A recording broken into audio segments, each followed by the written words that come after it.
અત્યારે આપણે આયનીકરણ એન્થાલ્પીના કેટલાક એવા પ્રશ્નો જોઈશું જે એન્ટ્રન્સ એક્ઝામમાં પૂછી શકે. બરોબર. હવે આયનીકરણ એન્થાલ્પી એટલે બહારની કક્ષામાં ઇલેક્ટ્રોનને દૂર કરવાનો.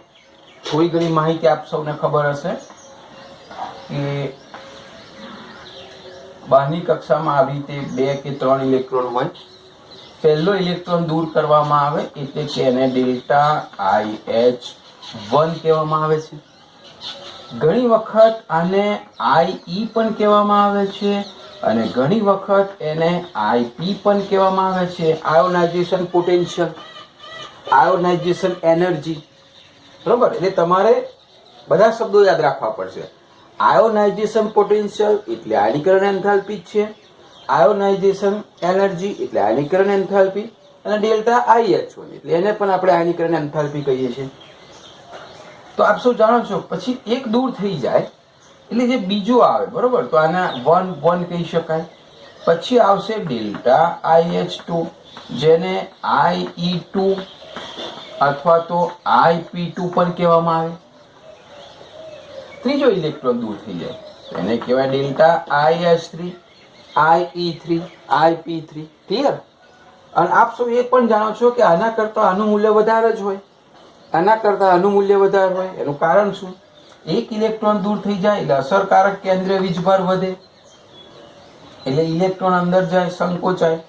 બીજો દૂર જાય એટલે વધુ અસરકારક કેન્દ્રીય વીજભાર વધે, અને ઇલેક્ટ્રોનની સાપેક્ષે ધન વીજભાર વધે એટલે એને અંદર ખેંચે. અંદર ખેંચે એટલે કદ નાનું થાય, કદ નાનું થાય એટલે ઇલેક્ટ્રોન કેન્દ્રની નજીક આવે, નજીક આવે એટલે આકર્ષણ વધે, આકર્ષણ વધે તો એને દૂર કરવા માટે તાકાત વધારે જોઈએ. એટલે ડેલ્ટા IH1 કરતાં ડેલ્ટા IH2 હંમેશા વધારે હોય, આના કરતાં ડેલ્ટા IH3 હંમેશા વધારે હોય. હવે આ એક બેઝિક ખ્યાલ હતો. હવે જનરલી આપણે એને કેવા એક્ઝામ્પલમાં પૂછી શકાય છે એના થોડાક એટલે ઉદાહરણ તમને આપું અને એના ઉપરથી તમને ખ્યાલ આવશે. આપણે કોઈ પણ પરમાણુ માટે IH1, IH2 કે IH3 ના મૂલ્યો યાદ રાખવાના જરૂર નથી, પરંતુ તમને એના મૂલ્યો આપી દે અથવા એવું કે આ મૂલ્યમાંથી કોનું કયું મૂલ્ય કયા પરમાણુ માટે હોય તો એ એક ઇમેજ આપણે એનું જજમેન્ટ કરી શકીએ. એ હું સમજાવું તમને.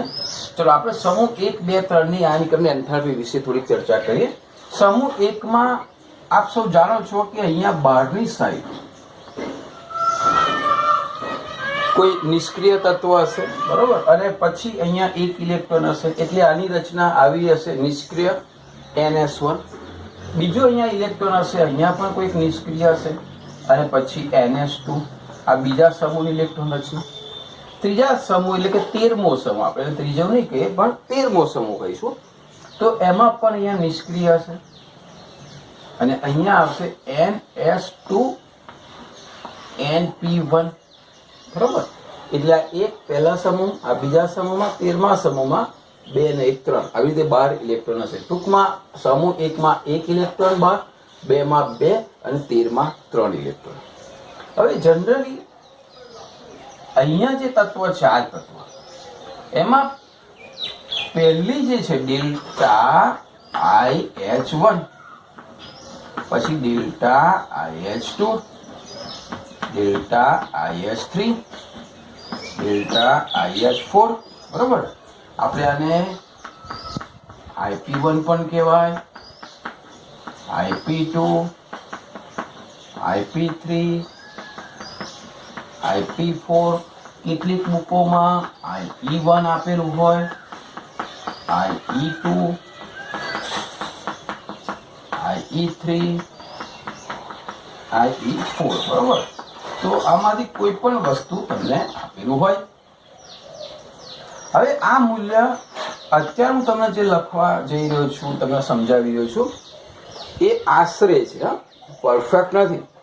ખાલી તમને સમજાવવા માટે એક ઉદાહરણ લઈ રહ્યો છું કે આવા મૂલ્યોમાં ફેરફાર થાય. અહીંયા જે તે મૂલ્યો વચ્ચેના તફાવત ઉપરથી આન્સર તમને આવડશે. ચલો હવે જો સમૂહ 1 નું ધારો કે કોઈ તત્વ હોય, બરોબર, તો એની ઇલેક્ટ્રોન રચના આપ સૌ જાણો છો, નિષ્ક્રિય હોય પછી NS1 આવી ઇલેક્ટ્રોન રચના હશે. એટલે અહીંયા આ સમૂહ 1 ની અંદર ડેલ્ટા IH1 નું જો મૂલ્ય હું લેવા જઈશ, બરોબર, તો આ એક ઇલેક્ટ્રોન સરળતાથી દૂર થઈ જશે. એટલે ઉદાહરણ તરીકે લઈએ તો આનું મૂલ્ય બહુ જ ઓછું હશે. આપણે એવું માનીએ કે કિલો જૂલ પ્રતિ મોલ લઈએ એક ઉદાહરણ તરીકે, તો ધારો કે આનું 320 બહુ ઓછું મૂલ્ય કહેવાય એક ઇલેક્ટ્રોનને દૂર કરવા માટે. હવે સમજો, હવે આ એક ઇલેક્ટ્રોન દૂર થઈ ગયો. હવે જે બીજો ઇલેક્ટ્રોન દૂર કરવાનો એ શામાંથી દૂર કરવાનો? નિષ્ક્રિય વાયુની રચનામાંથી. અને એ તો બહુ જ તકલીફ, એમાં તો ઘણી બધી એનર્જી જોઈએ, કારણ કે હવે તો એ નિષ્ક્રિય વાયુ જેવી રચના થઈ ગઈ, ઉમદા વાયુ જેવી રચના થઈ ગઈ, એમાં તો ઘણી બધી એનર્જી જોઈએ. એટલે અહીંથી સીધો એક કૂદકો મારશે, બરોબર. અને આ જે કૂદકો હશે ને એ ઘણા બધો મોટો કૂદકો હશે. આવી રીતે જો બહુ મોટો તફાવત હશે, કારણ કે હવે એક દૂર થયા પછી બીજો નિષ્ક્રિય વાયુમાંથી દૂર કરવાનો, એટલે એનર્જી ઘણી બધી વધારે જોઈએ. અચ્છા, આમાંથી પણ એક દૂર કરી દીધો, આટલી ઉર્જા આપી, પછી એટલી બધી એનર્જીની તફાવત નહીં. હા, આના કરતા વધારે હશે, બરોબર, પણ એટલો બધો તફાવત નહીં હોય. એ પણ દૂર કરી દીધો, બરોબર.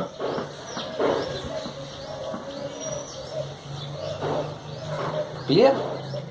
તો આ રીતે સ્ટેપ બાય સ્ટેપ કિંમત વધતી જાય, કારણ કે ડેલ્ટા H1 કરતા ડેલ્ટા H2 મોટા, એના કરતા ડેલ્ટા H3 મોટા, એના કરતા ડેલ્ટા IS4 મોટા, બરોબર. તો આ રીતે શું થાય છે? કિંમતો વધતી જાય છે. પછી હું સમજાવું તમને તફાવત. બીજા સમૂહમાં 2 ઇલેક્ટ્રોન દૂર કરવાના, એટલે આના કરતા તો આની ઉર્જા વધારે હશે, કારણ કે આવર્તમાં આમ જઈએ તેમ શું થાય? કદ નાનું થતું જાય, આની કારણે એન્થાલ્પી વધતી જાય. એટલે આની કારણે એન્થાલ્પી આના કરતા વધારે હોય, સીધી વસ્તુ છે. ધારો કે આટલી છે. હવે એક ઇલેક્ટ્રોન ઓલરેડી દૂર થઈ ગયો, એટલે આટલી ઉર્જા જોઈએ. હજુ બીજો ઇલેક્ટ્રોન દૂર કરવાનો છે, પરંતુ હજુ NS-માં જ છે, એટલે દૂર જ છે. આ બહુ વધારે તાકાતની જરૂર નહીં પડે, પણ તેમ છતાં પણ ઉર્જા તો વધશે જ. બીજો ઇલેક્ટ્રોન પણ દૂર થઈ ગયો. હવે ત્રીજો ઇલેક્ટ્રોન દૂર કરવાનો નિષ્ક્રિય વાયુમાંથી, અને એ બહુ જ મોટી મુસીબત છે, બરોબર. એમાં તો વધારે ઉર્જા જોઈએ. એટલે અહીંયા જે ગેપ છે નાખી, એ અહીંયાથી બહુ મોટી ગેપ થઈને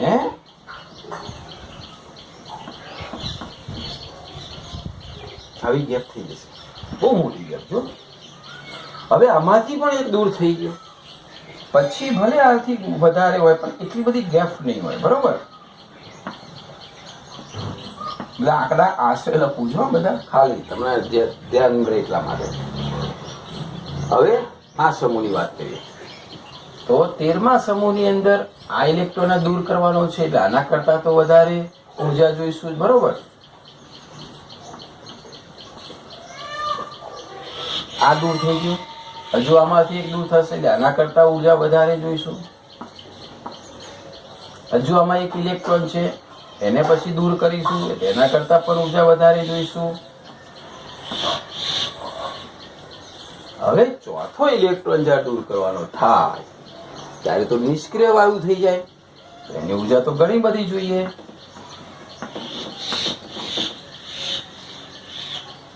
આટલી ઉર્જા જોઈએ. ક્લિયર?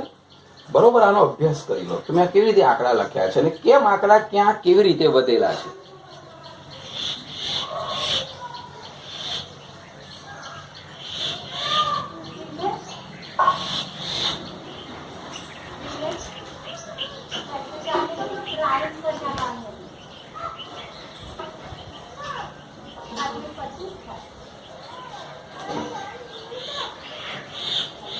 વિચાર લીધા બરોબર આંકડા? જો હવે અહીંયા બહારની કક્ષામાં જ્યારે એક ઇલેક્ટ્રોન હોય, યાદ રાખજો, બહારની કક્ષામાં ખાલી એક ઇલેક્ટ્રોન હોય ત્યારે પહેલા ને બીજા વચ્ચે સૌથી મોટો તફાવત, આ બધાની તમે બાદબાકી કરો ને કેલ્ક્યુલેટર મદદથી, તો સૌથી મોટો તફાવત ક્યાં હોય? એનો મતલબ એવો થાય કે ભાઈ ડેલ્ટા IH1, આપણે તો શોર્ટની અંદર લખીએ તો એક કામ કરી દઈએ, દરેક વખત ના લખવું પડે. ચલો આયોનાઇઝેશન પોટેન્શિયલની વાત કરીએ. IP2 માઇનસ IP1, આ તફાવત જ્યારે સૌથી મોટો હોય ત્યારે એ સમજવાનો સમૂહ 1 નું તત્વ હોય. આ બે વચ્ચે સૌથી મોટો તફાવત, તમે આમાંથી આ બાદ કરો, આમાંથી આ બાદ કરો, આમાંથી આ બાદ કરો, તો બાદ બાકીમાં સૌથી મોટો તફાવત જે આવે એટલે કે અહીંયા IP3 માઇનસ IP2 આવે તો એ સમૂહ 2 નું જ તત્વ હોય. અને જ્યારે IP4 માં IP4 માઇનસ IP3 ત્યારે એ સમૂહ 13 નું જ તત્વ હોય. ક્લિયર? અચ્છા, આવી રીતે આગળ સમૂહ આવડે તમને 14, 15, 16. હવે તમે જુઓ આગળ 14મા સમૂહમાં કોના વચ્ચેનો તફાવત હોય? હે, 4 અને 5 વચ્ચે. જો આવી રીતના એક્ઝામ્પલ પૂછાય છે. આના ઉપરથી તમારે બીજી પ્રેક્ટિસ કરવાની, જે તમને સ્કૂલમાંથી MCQ પેમ્પલેટ મળેલા છે, એમાં ઘણા બધા આના રિલેટેડ પ્રશ્નો હશે. એક તત્વના IE આયોનાઇઝેશન એનર્જીના મૂલ્યો અનુક્રમે કયું તત્વ છે તમને ખબર નથી, બરોબર?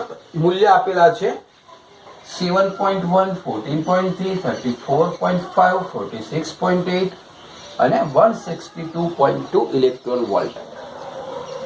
તો એ તત્વ કયું હશે? તો તમારે કયા સમૂહનું તત્વ છે એ તમને પૂછેલું છે, અને સમૂહ ખ્યાલ આવી જાય એટલે તમને ખ્યાલ આવી જાય કયા સમૂહમાં કયા તત્વ આવેલા છે. એના માટે તમને આયોનાઇઝેશન એનર્જી એટલે કે ડેલ્ટા IH ના મૂલ્યો આપેલા છે. આ IH1, IH2, IH3, IH4, 5. હવે સૌથી મોટો તફાવત ક્યાં છે એ ચેક કરવાનો છે આપણે, બરોબર? જો પહેલો ઇલેક્ટ્રોન દૂર થાય ત્યારે કેટલી એનર્જી જોઈએ? 7.1 ઇલેક્ટ્રોન વોલ્ટ. બીજી 14.3. આ બીજો ઇલેક્ટ્રોન દૂર કરવા માટે, આ ત્રીજો ઇલેક્ટ્રોન દૂર કરવા માટે, આ ચોથો ઇલેક્ટ્રોન દૂર કરવા માટે, આ પાંચમો ઇલેક્ટ્રોન દૂર કરવા માટે.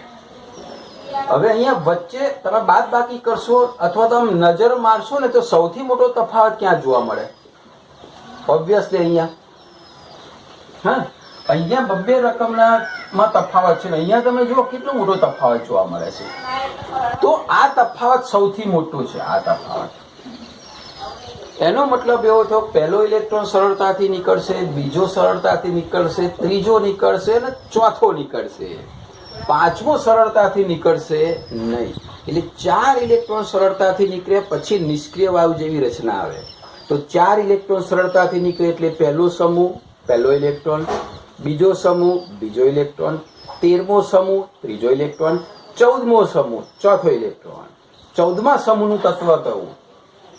આ પહેલા સમૂહનું તત્વ, આ 17મા સમૂહનું તત્વ, આ બીજા સમૂહનું તત્વ અને સિલિકોન કાર્બન વાળું 14મા સમૂહનું તત્વ. તો આનો આન્સર શું આવશે? સિલિકોન. ક્લિયર? બીજો પ્રશ્ન આવો પૂછે છે, જુઓ, સૌથી વધુ આયનીકરણ એન્થાલ્પી કોની? તો આમાં ઇલેક્ટ્રોન દૂર, પ્રથમ આયનીકરણ એન્થાલ્પી પૂછી છે. અહીંયાથી ઇલેક્ટ્રોન સરળતાથી દૂર થઈ શકે. આ 2 છે. જો હવે એટલું પહેલા જોઈ લો કે 4માંથી એક તો અલગ જ પડી જાય છે. આ બધા નિયોન વાળા છે, આ આર્ગોન વાળું. આનું કદ તો મોટું છે જ. આનું કદ મોટું છે એટલે આ પણ સરળતાથી દૂર થઈ જશે, કારણ કે સૌથી ઓછી આની ઉર્જા હશે, કારણ કે કદ ઘણું મોટું છે, બરોબર? અચ્છા, બાકી હવે કમ્પેરિઝન આ 3ની રહી. આ ત્રણેયમાં Pમાં 1, Pમાં 3 ને Pમાં 2 ઇલેક્ટ્રોન છે. આપ સૌ જાણો છો કે સંપૂર્ણ ભરાયેલી કક્ષકો સૌથી વધારે સ્થાયી, જેમ કે નિષ્ક્રિય વાયુ. બીજા નંબરમાં અર્ધપૂર્ણ કક્ષકો સ્થાયી. તો આમાં અર્ધપૂર્ણ કક્ષકો આ છે, જુઓ, Pની 3 અર્ધપૂર્ણ છે. એટલે સ્થાયીતામાં સૌથી વધારે સ્થાયી આ 3ની કમ્પેરિઝનમાં આવે છે. એટલે એનો ઇલેક્ટ્રોન સરળતાથી દૂર થશે નહીં. એટલે આયનીકરણ એન્થાલ્પી જે છે એ સૌથી વધારે આની હશે. આપણે અપવાદમાં શીખ્યા હતા બેબી નો, બરોબર? નો, NO વાળો, એટલે શીખી ગયા છો તમે. તો આની આયનીકરણ એન્થાલ્પી સૌથી વધારે હશે. જો આના જેવો જ એક પ્રશ્ન આવો પણ આવી રીતે પૂછે કે ભાઈ એક તત્વના IE1 થી IE5 ના મૂલ્યો આપેલા છે, તો સંયોજકતા ઇલેક્ટ્રોનની સંખ્યા કેટલી? જેમ કે આ પ્રશ્ન આવો પૂછે કે ભાઈ તત્વ નહીં પણ સંયોજકતા ઇલેક્ટ્રોનની સંખ્યા કેટલી, તો બહુ સીધી વસ્તુ, જેટલો તફાવત જ્યાંથી શરૂ થાય ને, સૌથી મોટી સંખ્યા એના પહેલા જેટલી નાની સંખ્યા છે ને એ એની સંયોજકતા ઇલેક્ટ્રોન. તો અહીંયા 1, 2, 3 ને 4 એ સંયોજકતા ઇલેક્ટ્રોન. તો સિલિકોનમાં સંયોજકતા ઇલેક્ટ્રોન 4, એટલે કે સૌથી બહારની કક્ષામાં રહેલા ઇલેક્ટ્રોન, એટલે કે સંયોજકતા ઇલેક્ટ્રોન, બરાબર? તો અહીંયા પણ જુઓ ચલો હવે મૂલ્ય ક્યાં બદલાય છે સૌથી મોટું ધ્યાન રાખજો 400 1957. હા, આ જગ્યાએ સૌથી મોટો તફાવત દેખાય. જો પછી ભલે મૂલ્ય વધે પણ તફાવત એટલો બધો નથી. આ બે વચ્ચે સૌથી મોટો તફાવત. તો સંયોજકતા મૂલ્ય પૂછેલા છે એટલે 1 અને 2 મોટો થાય ત્યાંથી નહીં. તો સંયોજકતા ઇલેક્ટ્રોન કેટલા? 2. બરાબર. તો આવી રીતે અલગ અલગ પ્રકારના તમને પ્રશ્ન ઘણી વખત ટેબલ આપેલું હોય, આ મૂલ્યો ટેબલમાં આપેલા હોય, એના ઉપરથી નક્કી કરવાનું. પણ મેઇન બેઝિક કોન્સેપ્ટ આ છે, એટલું સમજી લેશો તો આયનીકરણ એન્થાલ્પીનો કોઈ પ્રશ્ન એવો નહીં હોય આપણે નહીં આવે. બરાબર.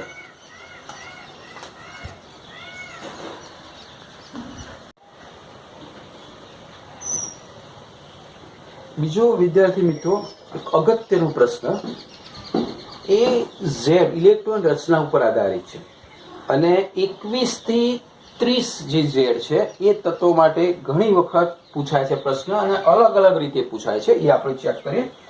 હવે 21 થી 30 જે છે એમાં મેં તમને શીખવાડી દીધું કે ભાઈ સાયન્સ ટીચર, આપણે આખું વાક્ય શીખ્યા હતા કે સાયન્સ ટીચર વિક્રમને ફેંકો નિકુંજ પાસે. આપણે આવું શીખ્યા હતા, રાઈટ? સાયન્સ ટીચર વિક્રમને ફેંકો નિકુંજ પાસે. આનો ઝેડ 21 22 23 24 25 26 27 28 29 અને 30. આપ સૌ ઇલેક્ટ્રોન રચના પણ જાણો છો, આપણે ટેક્સ્ટ બુક વખત શીખ્યા હતા. બરોબર. જનરલી આ બધાની ઇલેક્ટ્રોન રચના સ્ટાર્ટ ક્યાં થાય? આગળ આર્ગોન, આર્ગોન પછી 3s આર્ગોનમાં પૂરા થઈ જાય છે, 3s 3p, એટલે હવે એન્ટ્રી પડે છે 4s. બરોબર. એટલે અહીંયા ઇલેક્ટ્રોન રચના ભરાય છે 4s અને જોડે જોડે 3d. આવી રીતે ઇલેક્ટ્રોન રચના હશે. હવે આ બધાની ઇલેક્ટ્રોન રચના આપશો એ પણ જાણો છો કે અહીંયા 2 આવશે અને અહીંયા 10 આવશે. છેલ્લી ઇલેક્ટ્રોન રચના જે ઝીંકની છે એટલે 18 ને 2 20 ને 10 30 ઝીંકની ઇલેક્ટ્રોન રચના ત્યાં પૂરી થતી હતી. બરોબર. તો આમાંથી તમને કોઈ પણ પૂછે તો સામાન્ય ઇલેક્ટ્રોન રચના 2 અપવાદ એ પણ તમે જાણો છો, એક ક્રોમિયમ અને કોપર. ક્રોમિયમની ઇલેક્ટ્રોન રચના અપવાદમાં જાણો છો કે ભાઈ આર્ગોન પછી સ્થાયી ઇલેક્ટ્રોન રચના માટે ક્રમની અંદર લખીએ તો 3d લખીશું, ફરી 4s લખીશું. તો 3d ના અહીંયા 5 ભરાય છે એટલે કે 18 19 20 21 22 23 અને અહીંયા એક 24. એટલે આનો એક ઇલેક્ટ્રોન અહીંયા ભરાય છે સ્થાયી રચના માટે. બરોબર. એટલે કે 18 ને 19 ને 5 24 ઇલેક્ટ્રોન રચના આવી અર્ધપૂર્ણ બધી જ ભરી જાય એટલે સ્થાયી રચના છે એટલા માટે, નહીં કે 3d 4 4s2 એ અપવાદ છે. એવું અહીંયા આપણે શીખ્યા હતા કે આની ઇલેક્ટ્રોન રચના જે છે એ આર્ગોન છે, અહીંયા 3d 10 ભરાઈ જાય છે અને અહીંયા 4s 18 એક 19 ને 10 29, નહીં કે 3d 9 4s2. એ આપણે શીખ્યા હતા. બસ આ બે સિવાય બાકીનું બધું આપ સૌ જાણો છો. હવે અહીંયા તમને જનરલી આની રચના પૂછાય તો આવડે, પરંતુ હવે આયનની રચના પૂછશે. આપણે પહેલા એમાં કેવી રીતે પ્રશ્ન પૂછે એ શીખ્યા પહેલા આપણે આયનને પહેલા ઇલેક્ટ્રોન રચના શીખીએ. હવે અહીંયા જુઓ, ચલો V3+ છે, V3+ એટલે આ રચના થઈ. આ રચનામાં અહીંયા 23 એનો ઝેડ છે, 23 ઝેડ છે એટલે આની ઇલેક્ટ્રોન રચના જે લખવા જઈશ હું આવી રીતે જઈશ કે ભાઈ આર્ગોન તો આવશે. હવે સમજો, અહીંયા 3d અને 4s આ બધાની ઇલેક્ટ્રોન રચનામાં આવી રીતે જ આવશે. હવે 23 હતા, 23 એટલે 18 અહીં 2 ભરાતા હતા, 19 20 અને અહીંયા આવતા હતા 3 એટલે 18 19 20 21 22 ને 23. બરોબર. આ ઇલેક્ટ્રોન રચના ફરીથી સમજાવું છું, ટેક્સ્ટ બુકમાં ભણાવતી વખતે આપણે સમજાતા બીજા પાઠની અંદર સેકન્ડ પાઠમાં શીખ્યા હતા આપણે એન્ડમાં. બરોબર. તો આ 23 થયા. પહેલા હું વી ની ઇલેક્ટ્રોન રચના લખી દઉં છું બરાબર. હું CU ને આ બધાની પહેલા ઇલેક્ટ્રોન રચના લખી દે તમને ક્લિયર થાય કે પછી એમાં કેવી રીતે ઇલેક્ટ્રોન દૂર કરવાના. ચલો કોપરના કેટલા છે 29, Fe ના કેટલા છે 26, CO 27. ચલો અહીંયા ઇલેક્ટ્રોન રચના આર્ગોન બધામાં 3D 4s બરોબર. ચલો 29 વાળી જે રચના છે એમાં 3D10 અને 4s1. 26 રચના છે એમાં અહીંયા સમજશો કે 18, 19, 20 અને 6, 26. 27 રચના છે 18, 19, 20 અને 7, 27. હવે અહીંયા 3 ઇલેક્ટ્રોન દૂર કરવાના છે. છેલ્લો જે ઇલેક્ટ્રોન અંદરથી આવ્યો હોય, હા હવે અહીંયા આપણે અપવાદ યાદ રાખવાનું છે કે એ ડી વિભાગ જ્યારે શીખશો ને ત્યારે એના કારણ તમે 12th માં શીખવાના છો. અહીંયા છેલ્લો ઇલેક્ટ્રોન ભલે ડી માં આવ્યો હોય પણ જ્યારે ડી ની અંદર ઇલેક્ટ્રોન આવ્યા પછી એ સંકોચાય છે અને સંકોચાય છે ને એટલે ડી કક્ષક અંદર જાય છે અને બહાર 4s આવી જાય છે. એટલે ઉર્જાનામાં સહેજ તફાવત પડી જાય છે ઇલેક્ટ્રોન આવ્યા પછી. એ સંકોચનનો ગુણધર્મ કહેવાય. એ 12th સાયન્સમાં તમે શીખવાના છો. તો હવે ઇલેક્ટ્રોન દૂર થશે ને 4s માંથી થશે કારણ કે હવે બહાર 4s ગતિ રહી. ભરાતા હતા ત્યારે 4s અંદર હતી, 3D હતી બહાર. પણ જેવા ઇલેક્ટ્રોન ભરાય એટલે 3D સંકોચે, 4s બહાર ગતિ રહી બરોબર. તો અહીંયા 3 ઇલેક્ટ્રોન દૂર કરવાના છે. 2 ઇલેક્ટ્રોન અહીંયાથી દૂર થાય અને 1 ઇલેક્ટ્રોન અહીંયાથી દૂર થાય.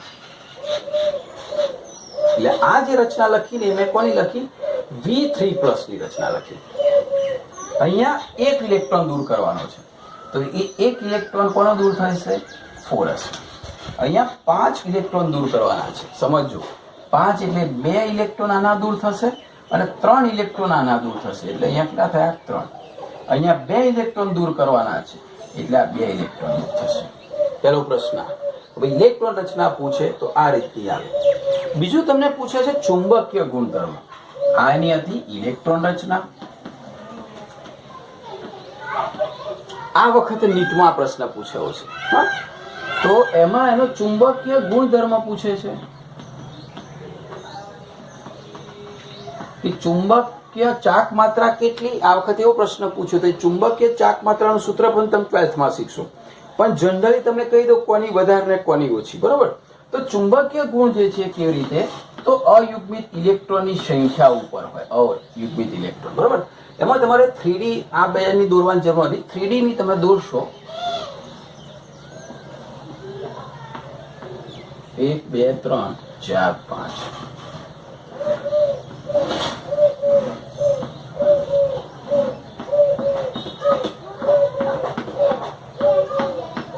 જો અહીંયા 3D માં 2 ઇલેક્ટ્રોન છે અને તમે સૌ જાણો છો કે અયુગ્મિત આ રીતે હશે. આમાં 10 ઇલેક્ટ્રોન છે એટલે 1 2 3 4 5 6 7 8 9 10. આમાં 3 ઇલેક્ટ્રોન છે 1 2 3.